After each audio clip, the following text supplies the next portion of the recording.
Good morning, world. This is Steve Rao, the host of Pod and Roku TV's World Edition. And I hope you can hear me, but I'm still going very slow on my Wi-Fi. So it's really more of a podcast because I'm moving very slow on the screen. So I'll try to reboot.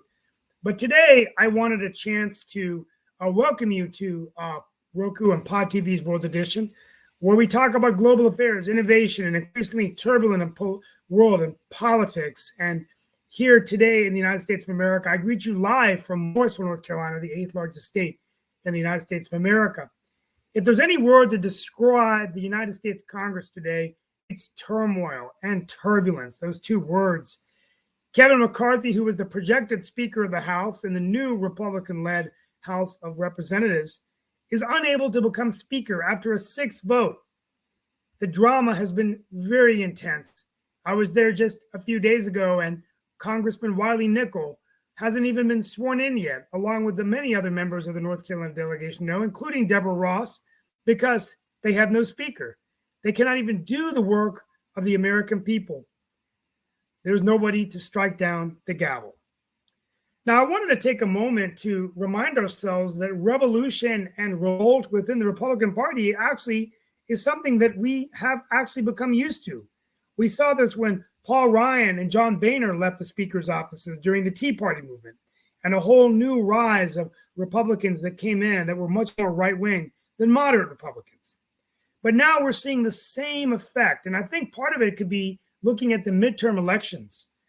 The midterm elections, if they told us anything, were that Republicans were just simply not willing to rubber stamp Donald Trump, former President Trump's nominees that he was nominating, or candidates that he was nominating. And they wanted to really get away from having the extreme right of the Republican Party total control.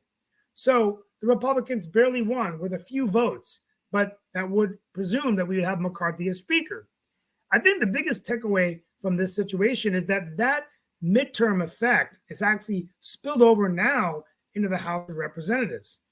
The concern for Republicans is if it's taking this long to get a Speaker, this could hold up things like raising the debt ceiling, budget negotiations, and just 4 or 5 votes in the House could hold the Speaker hostage. He'll be a very weak Speaker with an ability to really get things done, not only with his party, but the other side of the aisle. Now, Kevin McCarthy had weeks to come up with his delegation, his majority team, and he simply failed time and time again. Is it time for him to withdraw his nomination? Will he have time to pull more votes? But more importantly, what message does this send to the rest of the world? We'll be back to talk about this in other edition here on New World Edition. Mark, bring them in. I've got to run. I'll be right back. Thank you. Sounds great. We're going to bring in the other folks and see what they've got to talk about. And all along those lines, I know we've got Chris Greco and a number of other folks that are here as well, including Shaquille from Down Under. And of course, we've got Sasha Starr and definitely Lee Newton Rhodes as well. So definitely, I don't know. Hey, Mark, I'm here too. I'm here too. Oh, and Dan Worthington. I'm sorry, I did not want to leave Dan Worthington out in that regards at all. So my apologies, Dan, for slighting you in that regards, because Dan is always doing great things and having great comments as well. So my apologies there.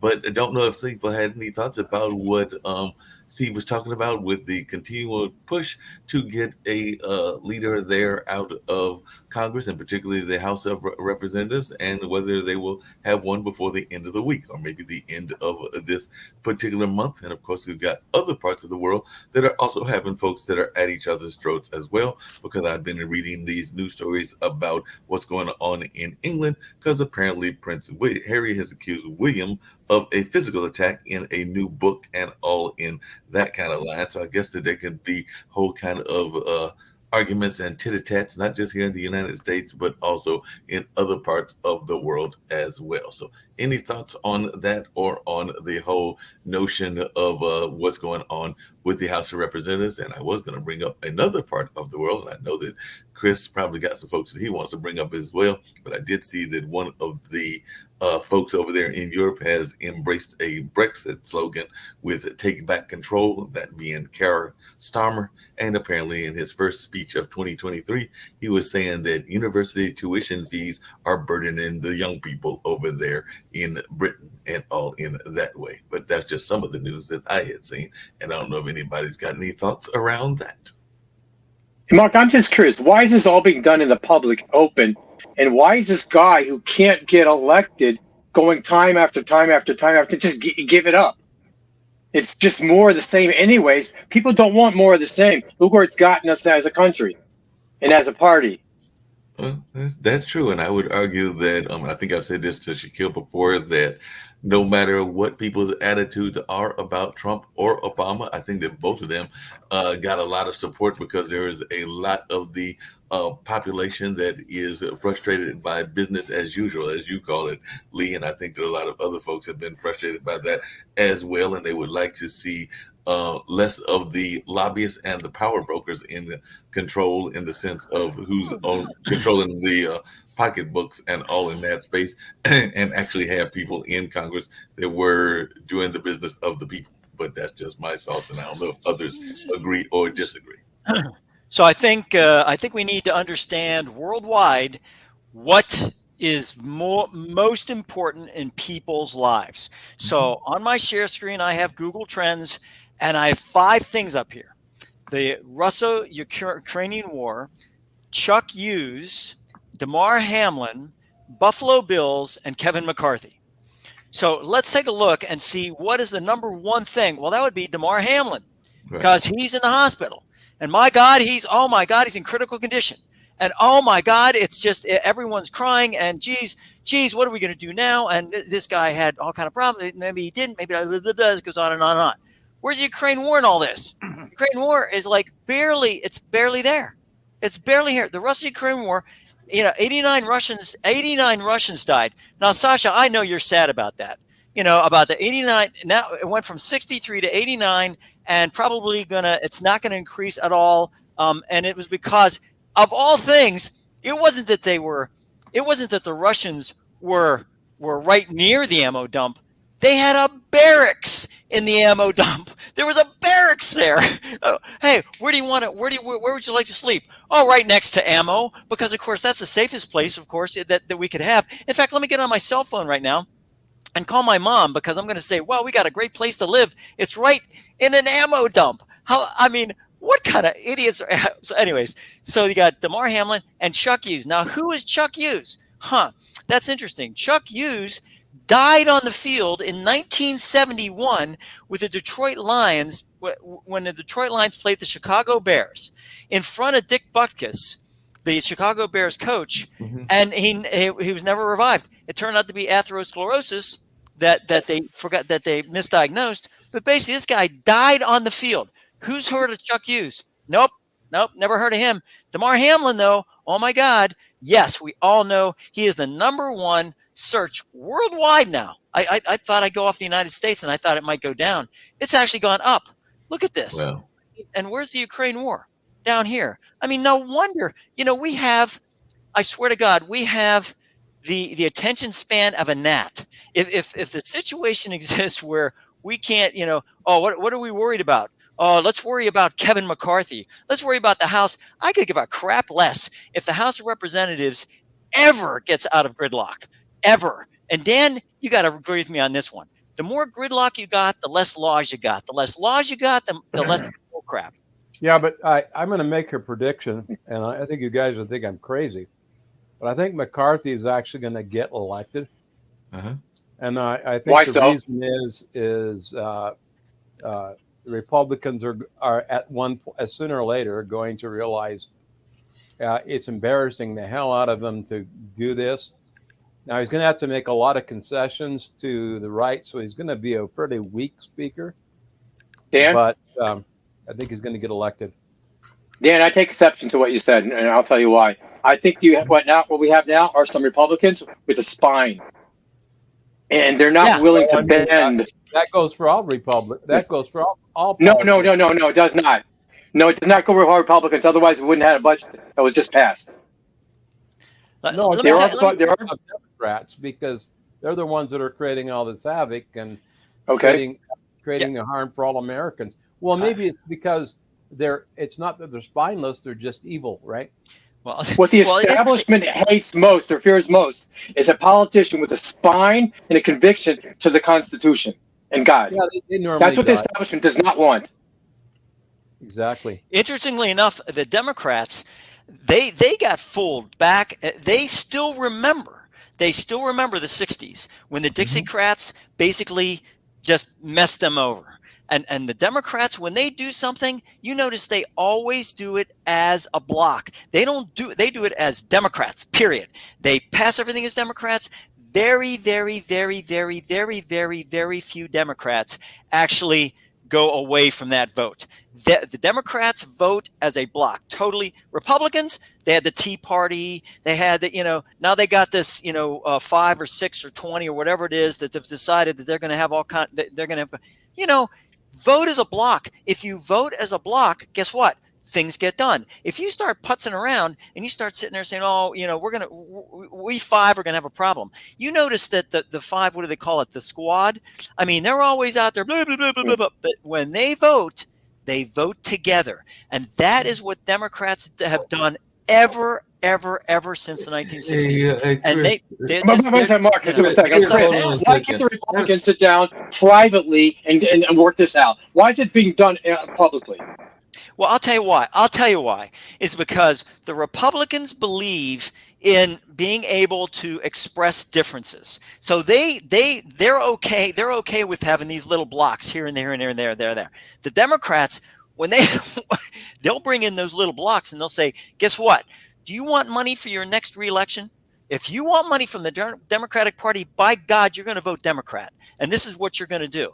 And all of a sudden, everybody gets in line. Hey, Chris, just a quick question. How did this voting as a block work and everything? Because I'm actually going to probably shock Shaquille and maybe even shock Dan and everything. But I know that there are several groups, including the African American group, that have historically voted as a block. And actually, I've had family members that have been Republicans, and I've actually thought that was a great thing to have actually diversity within a block as well, because sometimes a block can become too connected to a party. And I would actually argue that is part of what has happened with the African American community and the Democrats. So actually, I do not mind people like the one from the Republican, this lieutenant governor here, and others. And actually, one of my mom's late friends was a very very involved and very much of an advocate within the Republican Party. So I actually think that having a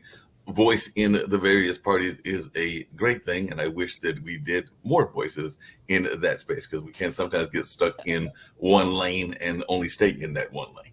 And I agree with you, I agree with you. But unfortunately, in situations like this, where you don't have enough of a majority to basically tell those 5 Republicans, go pound sand, and now I'm going to go ahead and I'm still going to have the 225 or whatever it is I need to be able to be Speaker of the House. The problem is those 5 know now it's 20 know. It's more than 5, right?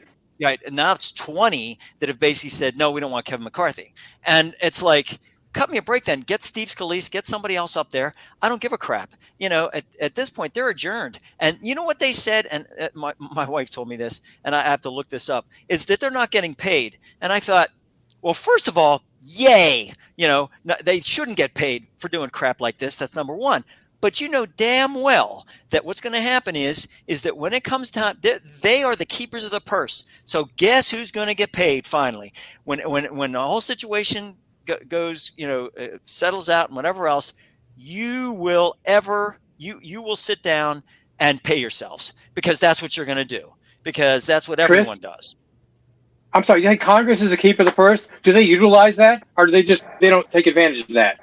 Oh, hell. Do they tell the FBI, yeah. Sorry, we're not going to. I don't see them doing that. I see them always funding everything and just rubber stamping. They don't really do the work. They just take whatever they're told to do and they just approve it. Yeah, I mean, they have to, if they don't fund the FBI goes down. If they don't fund the IRS, so maybe we need to do that now. The FBI is so corrupt. I agree with you. I was a federal government employee. I agree with you. Things should be done. But the problem is that they're scared because there's a union called the AFGE, and that the American Federation of Government Employees. Right. And what they'll do is they will put pressure. They will put pressure on that congressional representative and sit there and say, you've got to give us the money to be able to do what we need to do. Because if we don't, we can't pay our workers. If we don't pay our workers, guess who doesn't get those votes? You don't get those votes. So, I mean, ask Barbara McCarthy. She did it for years. And therefore, well, that, and so they say, okay, fine. So we have no Congress then. If the Congress is always on their knees asking for dollars and has no principles, what do we need them for? They're just bankers. Congress doesn't ask for dollars. They never ask for dollars. No, giving them out. They're giving out to people for votes. They're giving out to lobbyists for votes. Giving out to the unions. Who needs them then? A novel idea here that Lee, this is not a new deal. I understand. I get it. People are pissed already. People are very upset about it. I wonder what would happen if we ever got rid of the system is not working for the people out of the government and everything. And actually, I know that even not supposed to, Lee. I'll just jump in here because the Republicanism is sort of seeping through the screen. But I'll just have a little crack at the Democrats before I lay into the Republicans.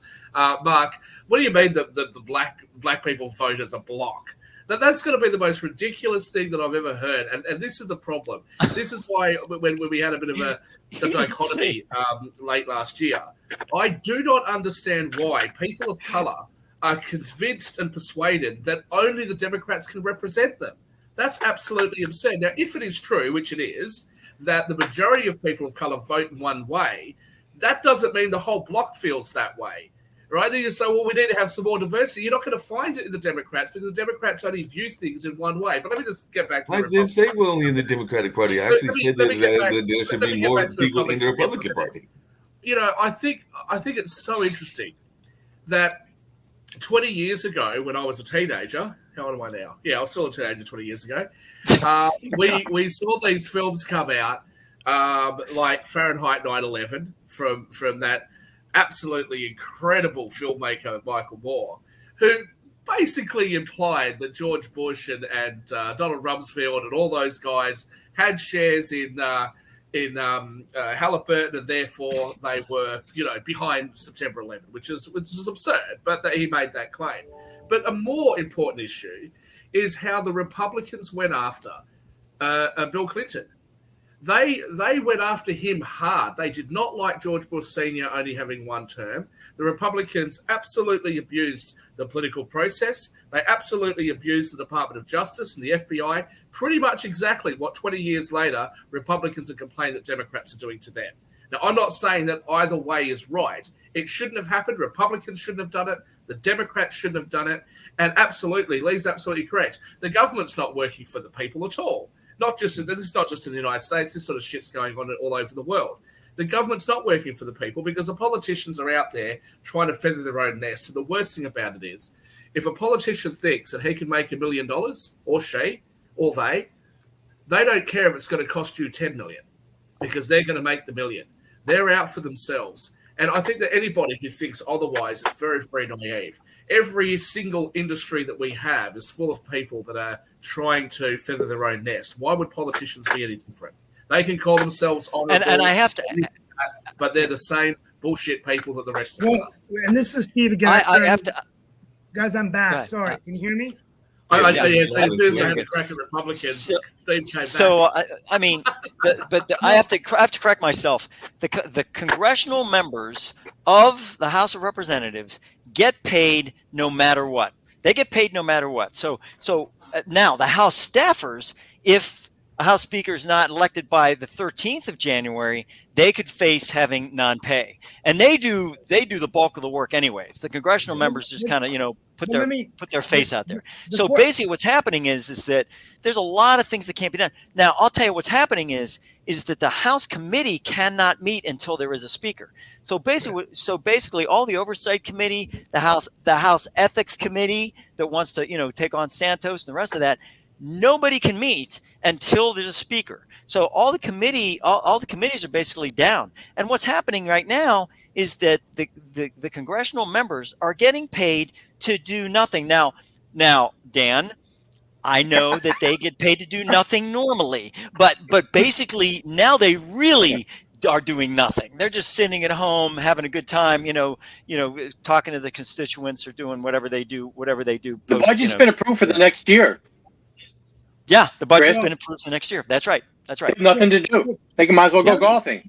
Let me get back in here. I got cut off on my monologue because I got a work call. But no problem. What were you going to say? Well, what I forgot to close out on, and I apologize, folks, is that I think what's interesting though is that this is really a bad sign for the Republicans, because if they are unable to unite on something like this, it's going to give the Democrats an opportunity now in the 2024 elections, if perhaps they're a fractured Republican Party going into a presidential race, and the Democrats maybe unite, whether it's around Joe Biden or another candidate. I think it could be really bad in the next year to 2 years for the Republicans. I mean, clearly the dysfunction that they're having is getting worse. And, I just find it to be, and I think it sends a bad message to the rest of the world that United States is still not, our government is just so broken. I mean, we cannot, this hasn't happened since the 1800s. And every day that we don't have a speaker, people are going in there voting and coming back. They can't do services. They can't act on budgets. They can't invest in local projects. Everything's on a standstill, and it's the beginning of a new year. I mean, this is really. Steve, I think you're rather overstating it. Let's be. That's because he's a Democrat. By the time I'd be the same thing. I would say the same thing if it was 2024 comes around. By the time 2024 comes around, nobody's going to care about the shenanigans that have occurred in January of 2023. Right? By the time the next election comes up, almost at the end of 2024, no one's going to care about this. It's going to be old news. Okay. When you talk about the division within the Republicans, there's division within the Democrats as well. Mm-hmm. There's division in the Democrats about whether the economic policies being pursued are in the long run going to be good or in the long run going to be bad.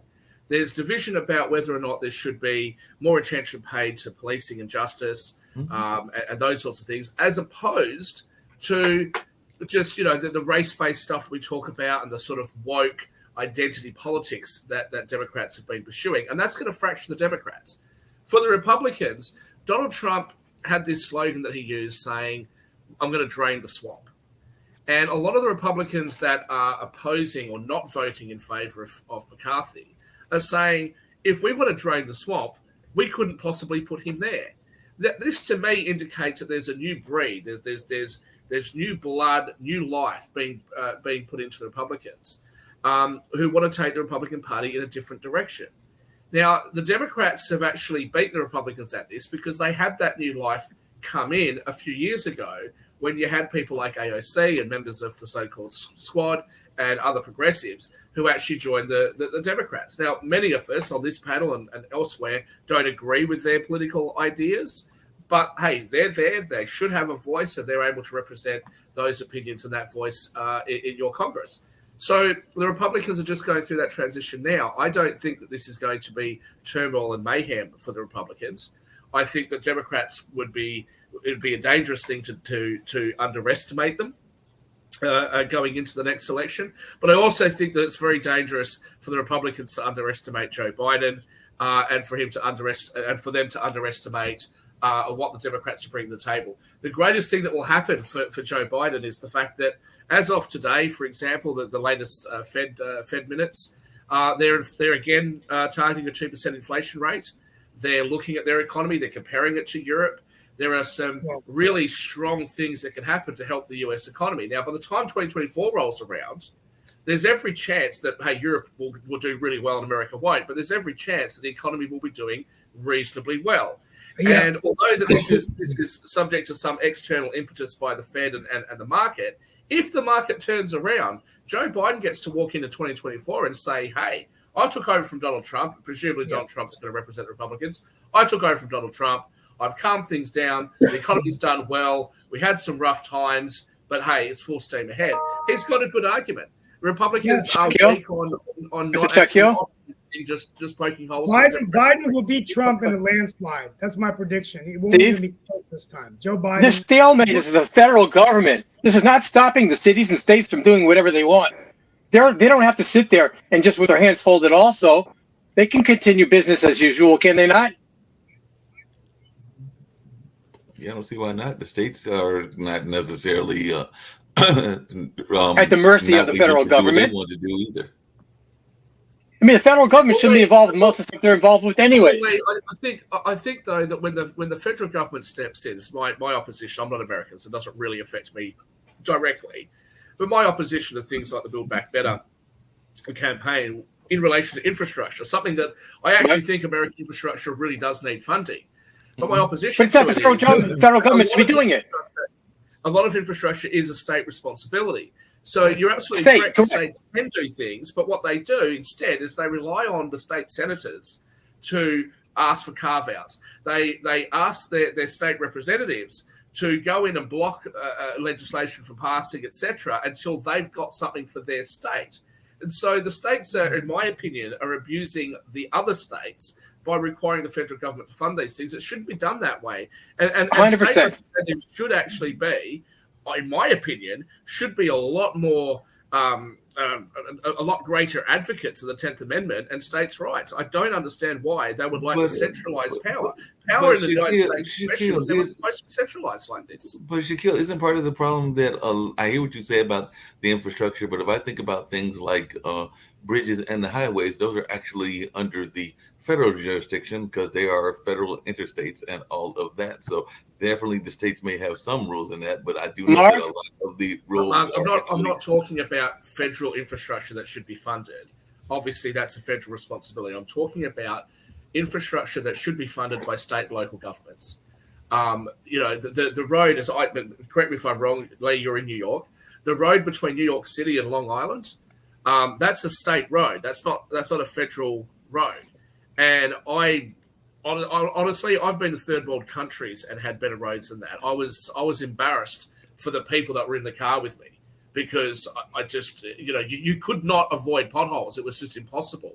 That trip was actually, there are other bad roads in America, but that trip was actually the worst drive that I think I've ever had in a Western country. That should be fixed, absolutely. Now, whether that be a federal or state responsibility isn't the issue. But what I'm saying is that to ask the federal government to step in and provide funding for state infrastructure when some states have pissed money up against the wall and other states have acted responsibly. Some states. So then what you do is you give those states that have actually acted responsibly less money and give the irresponsible ones more money. Well, and you know what's interesting about that whole situation, Shaquille, is that climate change is being blamed for those potholes. Now, I'm going to tell you something about this bullcrap. Is basically what they're saying you need to give us more money to combat climate change, including infrastructure money, so we can do that. And you know what they're going to do with that? They're going to put more asphalt on the roads. It's like, where's your head?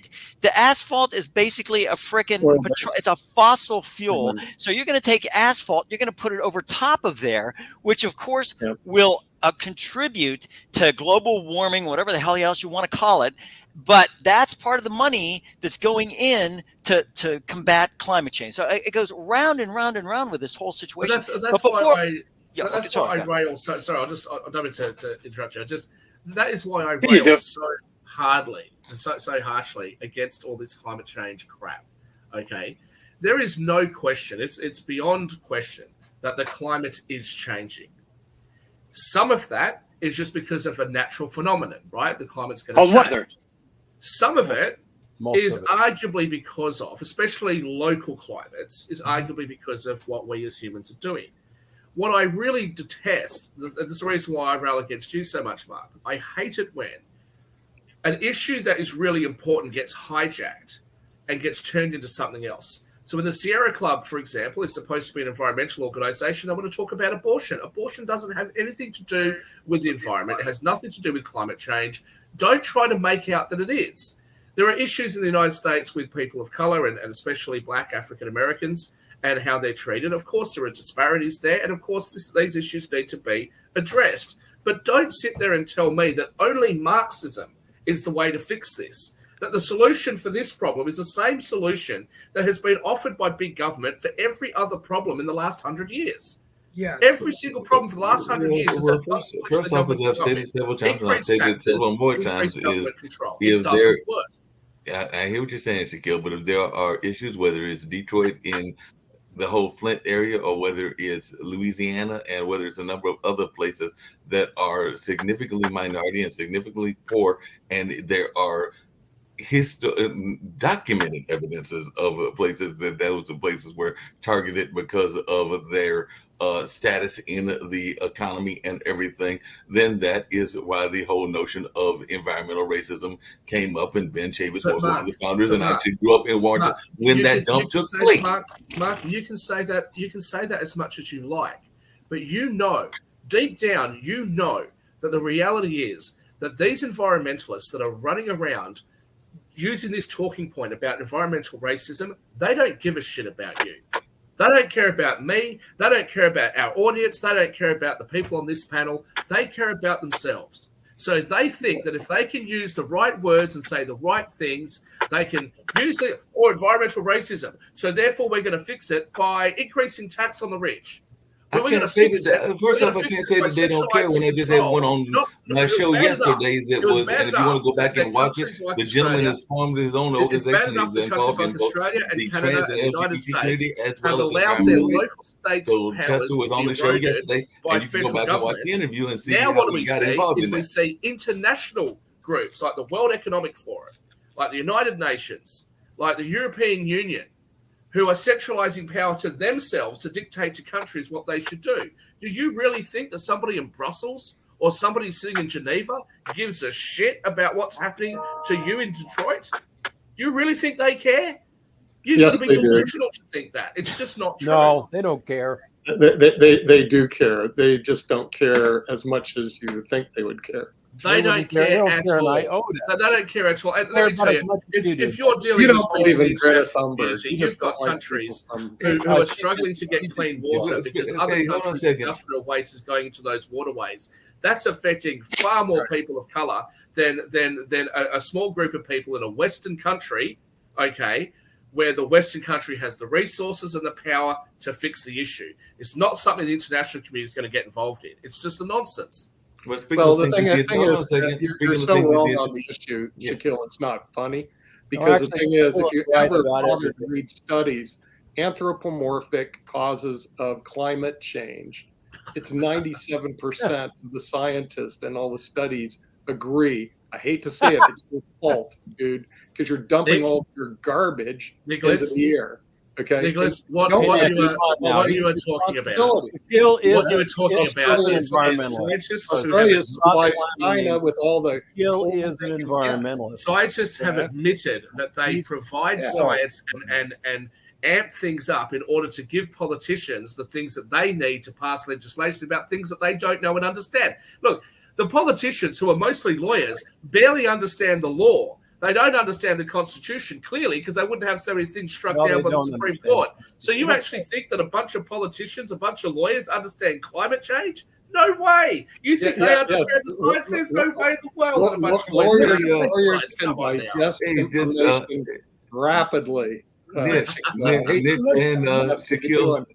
Nick and Shaquille, a quick pivot here and everything, but it still deals with the international community, because there is a country that we have been very much historically friends with and all of that, and definitely have had some relationships with them, and definitely some wonderful relationships, and even if helped one of their dictators stay in power, and now the son is back in power.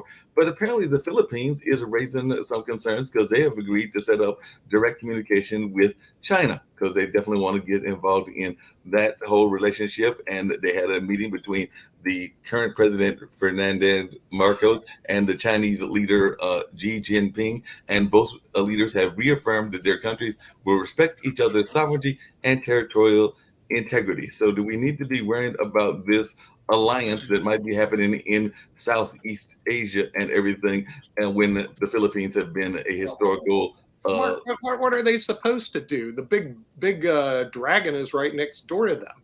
Okay, and let's get real. India has relationships with China, big time relationships. Yeah, they're playing both sides of the fence. So does Australia. Your mate over there sells them coal to burn all over the world and sells them minerals and everything. So they love going down Australian what is Europe?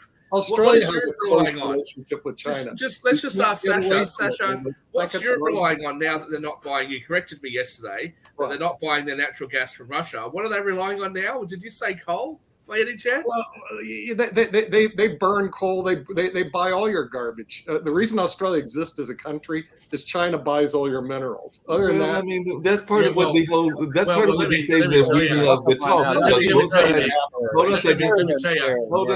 The reason why China is going leaps and bounds ahead is not because China is some evil country that's out to take over the world.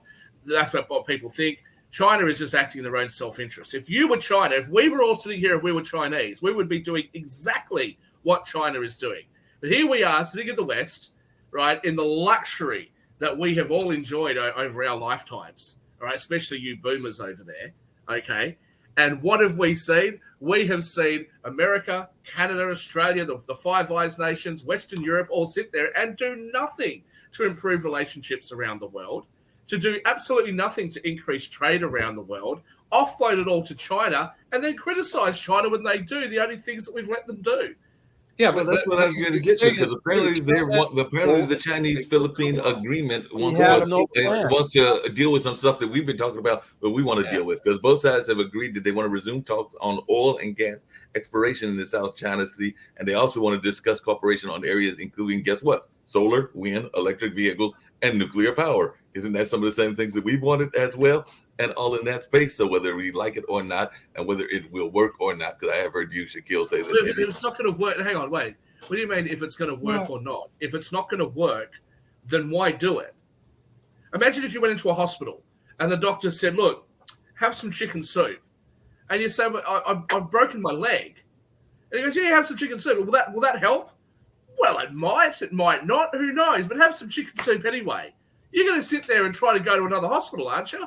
You're going to feel part of what you have said, Shaquille, is that there are parts of the country that may not work. So I agree with you on that. So maybe we need to explore hydro in those areas that have more water and everything. And there are places that the wind might work better than other places. And solar might work. And definitely we've seen things with the electric vehicles. I think there was a recent incident with Tesla where they were driving and it had a major crash of some sort. I think that was like a day or two ago that was all over the news and all in that space. So I definitely think that there is some of that trial and error with any research and everything. That's just the nature of research. Yeah, but you know what you do? If you want to have trial and error, get some rich people, right? Like Nikola Tesla did and Edison did when Edison burnt down JP Morgan's house, right? Get some rich people to take the risk and let them benefit from it.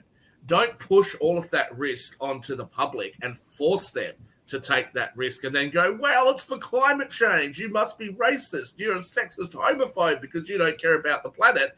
As the government sits there and pushes a plan that they know that they don't work. The American Enterprise Institute said they don't work. Dan, go for it. I'll shut up. Well, you forgot misogynistic. You forgot that word.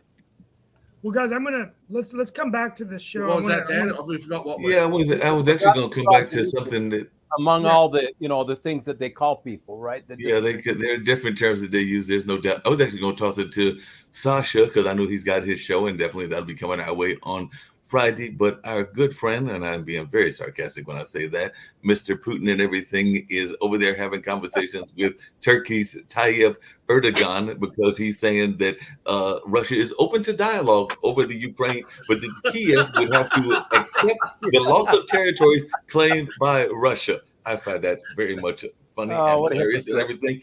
But Vladimir Putin has reaffirmed Russia's openness to a serious dialogue, provided that the Kiev authorities fulfill the well-known and repeatedly voiced requirements and take into account the new territorial realities, is what the Kremlin has said. So, Sasha, before Sasha gets into that, I think it is really important to understand. Hold on a second, Shaquille. Let me finish. This is what's happening. Russia is into Turkey because basically the deserters, the people that are getting out of Russia, want to go to Croatia. This is the path, one of many paths, that they have to go through to get from Georgia all the way to Croatia. And that's what Croatia has stated, that they will accept all Russians that want to escape Russia through Georgia to be able to escape the military conscription, whatever you want to call it. Defectors. That's right. Defectors. This is not just, you can see as it follows here. This is the elevation. This is the elevation they got to go through to be able to make that work. There's a little bit here through the Bosporus Straits, and then they go right back into that. And you see all the different countries they have to go through. So they have to go that way, or they have to fly from Georgia to Croatia, one of the two. So, I mean, this is I'm telling you, this is what Putin is discussing with Erdogan, and Erdogan is sitting back going, go screw yourself. I don't care if they come through. I'm going to take control over here, guys, but Erdogan is playing both sides of the fence. He wants to buy more oil as well, but he also wants to sell weapons to Ukraine. So many of these countries are, doing that, and I think it's going to be very interesting to see what happens. I mean, this guy's a ruthless dictator, and he needs to be called out. But real quickly, just want to shift into a couple of other issues. We just want to say that.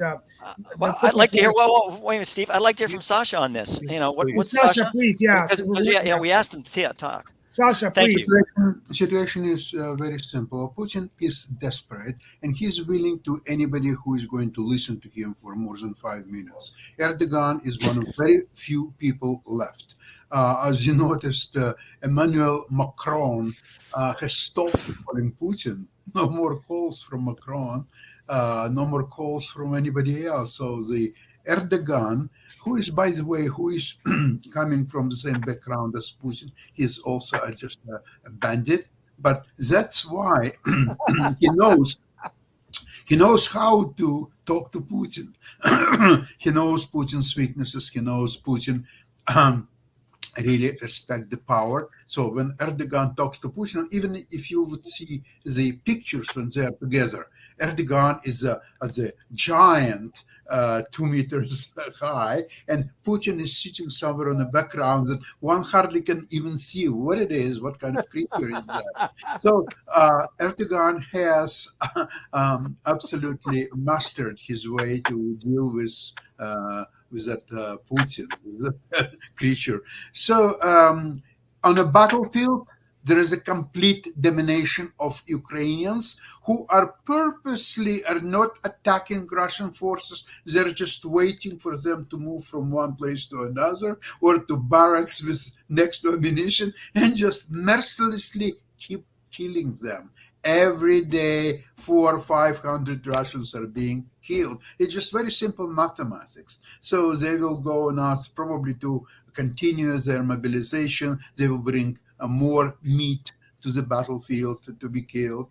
Okay, that's their choice. And I must admit, I'm very depressed that Russian people who in history, we know that there are very fearless people who were fighting all kind of wars with all kind of people around the globe, but they're so fearful of this old maniac. It's just incredible. I understand if they would be fearful of Stalin, who was killing millions and millions of people. Now, Putin is not killing. He doesn't have enough troops to do this job of killing millions and millions of Russians. So he's not doing that. So what are they scared so much? They're going to the battlefield of Ukraine when it's just a matter of 2-3 days until they will be killed there. Now, if they are not going to fight and they're saying, sorry, I decline, I'm not going there. So they will get, say, maybe months and a half in jail, but they will be alive.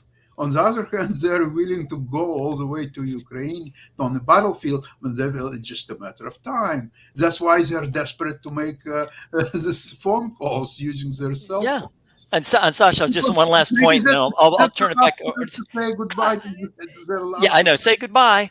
I mean, but Bakhmut is a perfect example of what's going to happen to the Russians. They're trying to take that. They're trying to take that town, that village, basically. And they are fighting.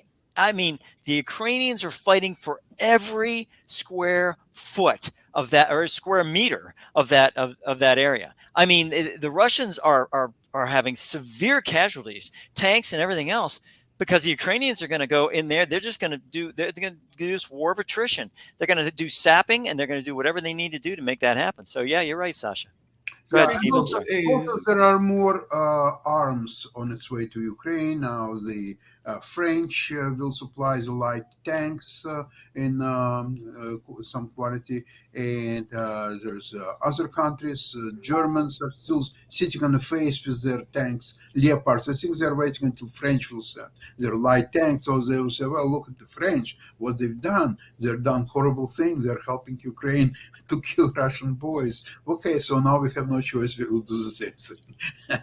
Well, taking back just a couple of issues we didn't get to, Mark. I just want to. I was going to toss an issue to you, and I'd love to hear your thoughts around this. And actually, I had two things I was going to bring up, including that Labor Party. But I know you've got some stuff as well. But I know one of the things that's probably going to be put out in the world court or in the world like public opinion is why it took so long for us to get a certain basketball player away from the Russians, and somebody else did some protests and got arrested, and they got out in like 3 weeks because they were having some issues around their women's rights there in Iran, and they did arrest a prominent actor, and now this prominent actor, Tarani Al-Desta, is out after 3 weeks and all of that. So I'm sure the world court of opinion is going to be going like, how come y'all took all so long to get her out, and this lady only took 3 weeks? So anybody got any thoughts around this? Because I'm going like, wait a minute.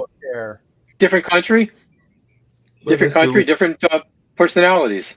Different issues.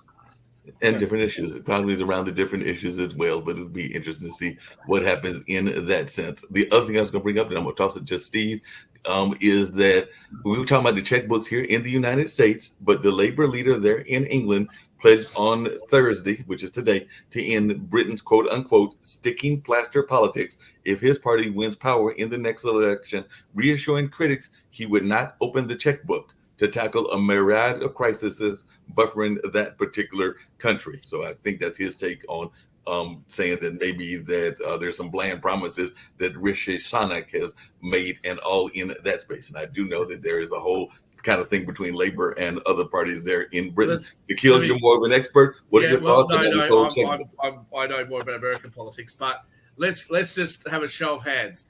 The Labour Party is a centre-left party.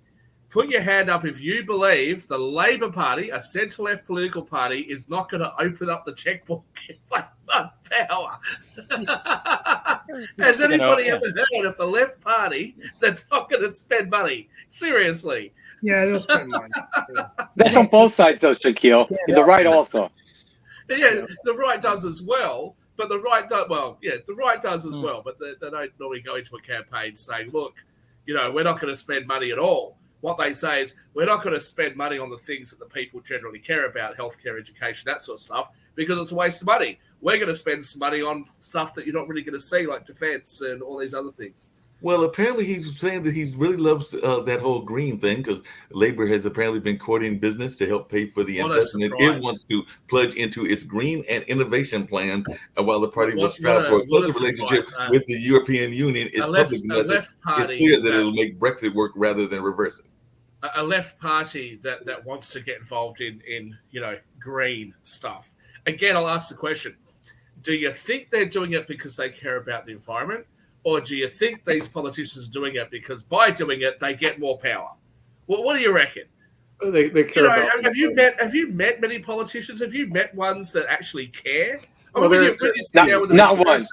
They do care in person. Not one that lives by what they say. Really? Well, I can't say that. I mean, Steve cares. I can say that there are a number in Durham that care. Leonardo Williams cares. So I can't say that they're not politicians that don't care. Mark, Steve cares right now, but Washington's rubbing off on him. We're going to lose Steve. Steve's going to be, I have fallen into the spot. All I know is I may have to move. I want to be a U.S. congressman in the next 2 years. So I may have to move because I'm just going to Yay, you, Steve. Yay, you. I belong there. There you go. So it did rub off on you. So basically, you got some on you. Get it off. I already know 7 congressmen and their phone numbers. Okay, I mean this is so much fun, and you don't. That's it, Steve. 7. Did you want to buy Rolodex? I can hook you up. Hold on. What do I hear? I hear name dropping. No, but let me tell you why I love Congress so much. Hold on. Chris, we don't Why want me, names, Nichols? Chris. There it is. No, Chris, we don't want names. We want phone numbers. let me tell you why I want to be. You a know Congressman. Joe Biden's phone number because he doesn't know it. Let's hear what Steve wants to be a congressperson. First of all, it's a great place for me because it's a great place to network. I mean, you don't really work that hard, so you just go around the halls, you meet people, it creates a relationship. You get to work out at a nice workout facility. You get some good meals. Are you taping this? Wait a Are minute. you taping this? Steve? We want to have this as part of his campaign. Steve, can you explain why they have their own workout facility? Why we have the Fed taxpayers have to pay for that? $1 budget, Lee. Well, you got to Listen, keep healthy in here. what you're telling the audience at the panelists today is that you would like to be a U.S. congressman because that way you will get a better pay, better conditions than you would ever get in the private sector. I don't know about that, but you do get paid pretty well. No, but I mean, Contractors. I'd love to be a contractor. But honestly, what is the most exciting about it is that you get to meet people from all around the country, and you should go in there trying to do something for the country. So yeah, I've always wanted to serve the country, and I think that I want to go to the United States Congress one day because I want to serve the country. In the military. Steve, I'd love to see you in the U.S. Congress personally. But personally, Steve, I'd love to see you in the U.S. Congress because I think you've got a great heart. I think that you are trying your very best to do what's the best interests of the people of North Carolina, where you are in Raleigh. I think you'd be a great addition to the U.S. Congress. But and I sleep with this, my Constitution. The political system in this country. What do you live by it, Steve? Unfortunately, corrupts the good intentions of so many people. The people that go in there wanting to do the right things, they very rarely get. Steve, do you open it? Is that they end up being outvoted by people that have taken lobby money or whatever. That's the unfortunate reality of the well, I mean, part of the problem, guys. On a more serious note, here's the problem: when these guys get in there, and this is a really serious thing to talk about. Real quickly, I just want to say that Daryl Hamlin is getting better, which is good. California's in a state of emergency because of a rainstorm. And we're going to talk about other issues. I'm probably going to be out tomorrow doing a test for PBS's new show, State Line, and I've been honored that I think I've been asked to maybe hopefully participate in that show. But I may not be able to hear tomorrow. But the bottom line is when they get in there, they have to start raising immediately money so they can get reelected. So this is the problem: is that a congressional term should be 4 years, not 2 years. Or they should stagnate. Term limits would be a great thing, but it's not just Steve. Is the purpose of getting elected to get reelected? Well, I mean that's part of the problem. Well, because special interests are coming in on both sides. You don't understand it. These receptions I went to are packed with lobbyists. No, they're totally packed with lobbyists. I understand, Steve. If they do a good job of what they're supposed to be doing, why would they not get reelected anyways? Why is it just campaigning from day one? Yeah, but just do your job. Performance. As soon as they win their campaign, it's not just here in the United States; it's everywhere. And it's no, I understand, but is that right, Mark? As soon as is that why they got elected?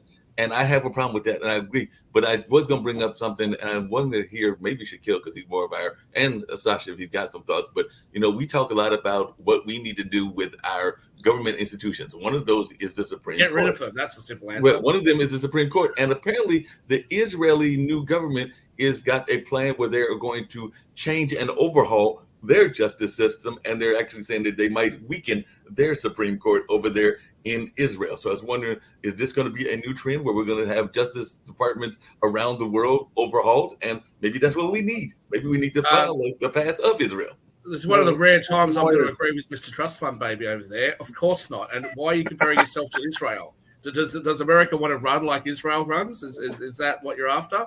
No. Maybe you can fight Canada and you can turn Canada into Palestine. What are you talking about? And I might just add in relation to Israel how upset they are, especially at President Zelensky, for not voting against this UN proposal to have an official inquiry into what's happening in the Gaza Strip. This is clearly a geographical issue that's theirs, but it also affects most people in the planet. Every government's involved in it. And, everybody who has any kind of religious or any kind of Abrahamic religious belief wants to see, the safety and security of Jerusalem and other surrounding holy areas. This is an issue. It needs to be but it's minor compared to Ukraine. I mean, if you can't compare the Gaza Strip to Ukraine. I mean, I'll tell you what I think the difference is there. Russia did to Bucha. I'll tell you what I think the difference is. The difference with the Ukraine is that if we in the West decided to put an end to this, it would end. If we decided that the Ukrainian people deserve better than what they're getting from us, this would be over. Russia can't take, even if you thought Russia could take on one country, one Western country, they can't take us all on. Russia would never be able to survive this. The issues with Palestine and Israel have been going on for decades. No, it's been going on. And it needs to at some point be resolved. Centuries. No, it's kind of like the issues over there with Ireland and Scotland and Britain. The uptick in the level of for violence decades that's as been well. going on over there between Palestine and Israel has been happening for decades. No, there's several places where it's been happening for decades. I'm not arguing with you on that. Hey, I know we're going to go to Steve for closeout, and we've also got Wynn Charles getting ready to do her show around cerebral palsy and disability community that comes up at 11. But I do have to let Chris know that he will be glad to know that France is in the news again because Iran, yes, I did say Iran, another one of those Middle East countries, has lashed out at France over a cartoon that they published, which they said was insulting Carmenia. So they were saying that it was insulting to one of their religious leaders and all of that. So they Mark, why do people care about cartoons? Why do people care about what's in a cartoon? Just get over it. It's a cartoon. Hang on, Lee. Hang on. Hold up. Therefore what, Nick? So what? Get over it. The Islamic community do not like, and it's forbidden for them to depict Prophet Muhammad. So don't do it then. And other types of cartoons are not allowed by Muslims. And they take exception to France, who's become very, very secular, and some of the things that they have released over the years has been offensive to them. But can I just say, this is why when Sasha has alleged that I'm a Republican, in spirit at least, I'm not. I'm a liberal. I think that the conservatives are boring by nature. And, it's not that long ago that when Sinead O'Connor was singing a few songs, American evangelicals, as well as the religious right in the UK, were burning her CDs. How dare she sing these anti-religious things? So, it goes both ways. If you really want conservatism, you just have to look how the right acts when they're in power. Right? They seize power and they dictate to you what you can and can't do because they know better. Exactly the same as what the left does. The left seizes power and dictates to you what you must do and what you can't do because they know better. I personally believe that I know better what's for me. You go away and leave me alone. I'm going to toss it to Steve right now. I was just going to mention one other quick thing in the news. Apparently, the Peru police were using tear gas to clear protests over after a Machu Picchu was evacuated. I do know that is a very popular tourism area and all of that because of its connection, I believe, to the Aztecs. Either the Aztecs or the Incans. I can't remember which one, but it's one of those two. Well, folks, it's amazing. We're going to get back. I'm going to go ahead and sign off. I'll be back or probably next week unless I can chime on quickly tomorrow. Real quickly, we will be updating you on the state of the speaker's race as we monitor the situation. It's going to be a very interesting few days in the United States Congress. Meanwhile, I ended my day yesterday at an economic forecast from the Raleigh Chamber. And interesting to say, most of the economists, what was interesting is that many of the speakers kept putting a disclaimer, I'm not an economist. I cannot take responsibility for anything that I say because nobody wants to be held hostage to a bad economy. But Chris Chung, the head of economic development for North Carolina, really had a compelling message about the billions of dollars of investment that's being made in North Carolina from companies all over the world. And then from entrepreneur Scott Wingo as well, who talked about startups. And I think one interesting debate that's surfacing here where we live in North Carolina is how many big dollar incentives do we give to the big companies at the expense of small businesses and startups, which I think is an issue we might want to talk about on World Edition. But very exciting times. Folks, we'll be back this week for another edition of Pod Roku TV's edition. Be safe wherever you are and hope you've gotten off to a great 2023. Thank you.